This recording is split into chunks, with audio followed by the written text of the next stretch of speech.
Namaste, guys. ChristianRLong, Life Enhancement Consulting, giving you a big and beautiful shout out on this. Why do I keep forgetting the day? On this Friday evening, and it's 11:30 p.m. Eastern Standard Time. Tina time. From here in New Smyrna Beach, Florida. Stephen, Namaste. Avani, Namaste. How are you guys? Hope you're doing well. So, it was a very, very full day. We started class with Master Glenn and Master Marilag today around 9 o'clock, 9-ish, over at the Ponce de Leon National Park. And they have a spring there. It's not a hot spring. It's a natural spring with mineral water, and it's about 72 degrees, so it's not a super hot springs here or when I'm in Colorado.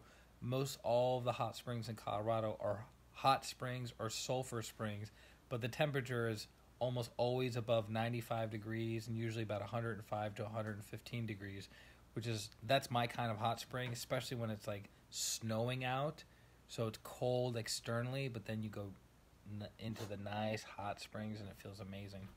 But these springs were 72 degrees, and it was really cool. This mineral spring has been, settlers have been there. Native settlers have been there for 12,000 years.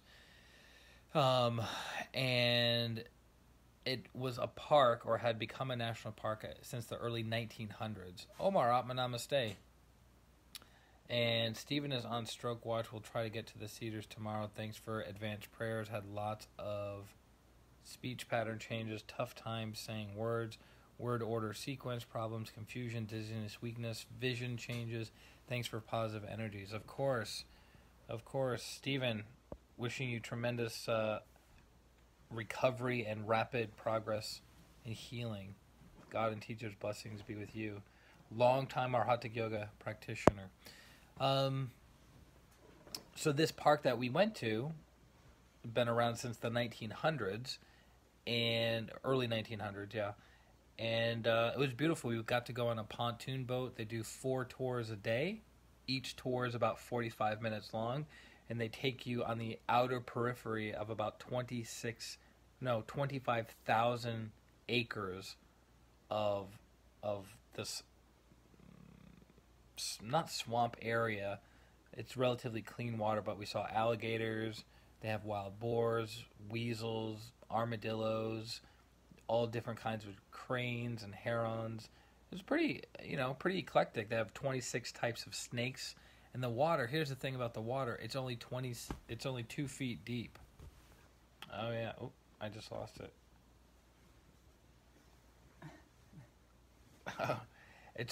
It's only 2 feet deep, right? So you think, oh, we're on this pontoon boat, we're going to see these huge gators and all this other stuff. Wasn't really the case. Sunshine.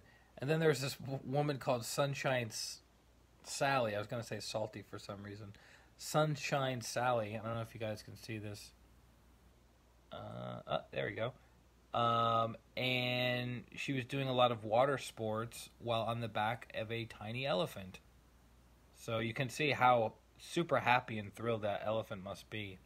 But, yeah, elephants like to mix it up with people. Anyways, so 26 different kinds of snakes. But this water, only 2 feet deep, and we're expecting big alligators to be, like, jumping on the boat and, like, trying to attack us. There were people kayaking through this whole area.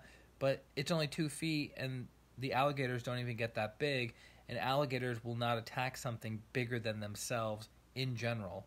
So the catamaran boat that we're on was huge. It fits like 25, 30 people, so it's much bigger than an alligator. And then even the kayaks that people were in were bigger than the alligators. And you can tell how old an alligator is from its nose to the bridge the bridge of its eyes. And so every inch means 1 foot and 1 year. So if it's here to here is 5 inches, that means it's a 5-year-old that's 5 feet long. And they basically stop growing when they're teenagers. So when they're 12, 13, 14 years old, that's when they stop growing, or teenagers. So they'll go 14, 15 feet and then stop as alligators. Now, people go, well, what's the difference between an alligator and a crocodile? Well, an alligator is freshwater, a crocodile is saltwater, and they are bigger than alligators, and they have wider mouths. Roberta, namaste. Welcome to the live stream. So, we basically did a very powerful meditation with Master Glenn that dealt with the magic carpet ride as we got to this thing. And then we had a beautiful lunch. And then most all of us went to the I want to say hot springs. We went to the mineral springs to experience that, and that was phenomenal. That was after the ride, the boat ride. Lisa, namaste. And then something happened that I had never seen in my 15 years as a pranic healing practitioner. That Master Marilag was wearing all of her clothes, and she decided to jump into the mineral water, and she was there for like easily 45 minutes, just chilling out in the water with everyone. I got a couple pictures. I don't know if I can post them on Facebook, and she'll get embarrassed. So I'm be very cautious of that. But I have my own secret stash now. But that's something I've never seen. I've never seen Master Marilag in the water for any event in any way, shape, or form over the past 15 years. Even in Bovina, where we have two different ponds. One is a natural pond, and one is a pond that she had made so that we could do water purification rituals. We could just play around with each other. I've never even seen her in that as well. So it was really funny to see her with all of her clothes on and a little tiny hat. And then we went back. We finished lunch, and then we hung out in the mineral springs, and then we all left as a group. There's about 35 or 40 of us, and we all left, and we basically started the class of the Lord's Prayer.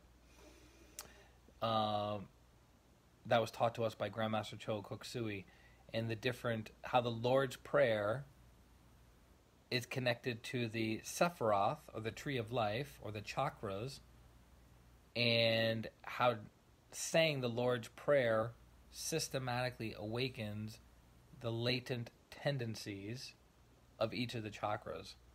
So if you have a Catholic background and you say the Lord's Prayer, you get access to one level of energy. If you say the Lord's Prayer with awareness of the chakra system, the effect is exponentially more powerful. So I highly recommend checking out Grandmaster Cho Koksui's book, the Kabbalistic Lord's Prayer, as well as the CD, which is the meditation itself, the Kabbalistic Lord's Prayer meditation. Super, super powerful. And I learned a lot about Christianity today that I didn't necessarily know or remember before. I was brought up Roman Catholic, coming from Massachusetts, where pretty much 90% of everyone in Massachusetts is Catholic. So I think it's on your birth certificate that you're born in Massachusetts, you have to be Catholic. I think that's kind of how it works. But my earliest mentor in pranic healing was a former Catholic priest out of New York City. So really cool, right? And then we finished the night with a special blessing, and then we did the Kabbalistic version of the Lord's Prayer meditation with a video recording of Grandmaster Cho Koksui, and it was beautiful. Very, very powerful, intense energies. I think for some of the new people, it might have been a little bit too much, right? Because you have to acclimate yourself to these kinds of vibrational energies. It's like if you never went to the gym and never worked out, and then all of a sudden you went to the gym and you had a super hard workout, either on the elliptical, the treadmill, strength training. What's that? For 12 For hours.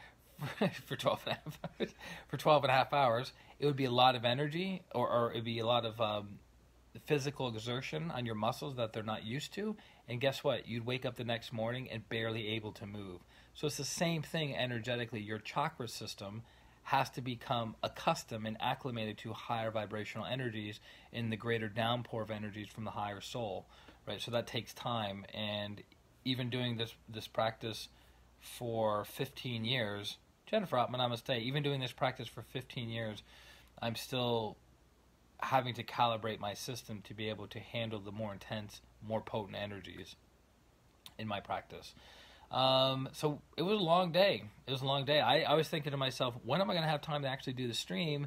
Because we do the stream every single day, and it's 11:30, and the day is almost over. How are we going to make this happen? But it ended at 11:30. We got back to the bed and breakfast called the Black Dolphin Inn, which is phenomenal. And then now we're just relaxing, kicking back, gonna unwind. I have to do one final spiritual practice before bed, and then we're going to a Buddhist center tomorrow at 8:45 a.m. and we're gonna get some special blessed oils. We're gonna do some beautiful practices.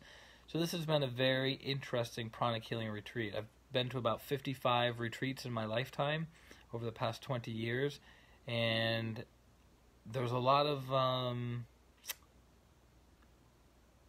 subtle differences and not so subtle differences of this pranic healing retreat. So it's going to take me probably a couple weeks to process this whole event, but so far so good. It's been amazing, better than expected, even though the weather has been squirrely. It's been raining, it's been cloudy, it's been foggy, it's been whatever. It's still been a great experience all around. So that's it, guys. For those of you who are in need of healing, and we all are in some way, shape, or form, definitely go to ChristianRLong.com, ChristianRLong.com, sign up for a 30-minute free consultation to find out how we can help you using pranic healing, or sign up for a distant pranic healing and coaching session to shift you from where you are to where you want to be and to transform your life. So I look forward to serving you. And that's it, guys. So have a beautiful, amazing, phenomenal evening. May God and my teacher, Grandmaster Cho Kuksui's blessings be upon you in all areas of your life without exception. And I look forward to connecting with you very, very soon. This is Christian R. Long, Life Enhancement Consultant, wishing you a beautiful day, a beautiful week, and a beautiful life. Atma Namaste. Bye-bye.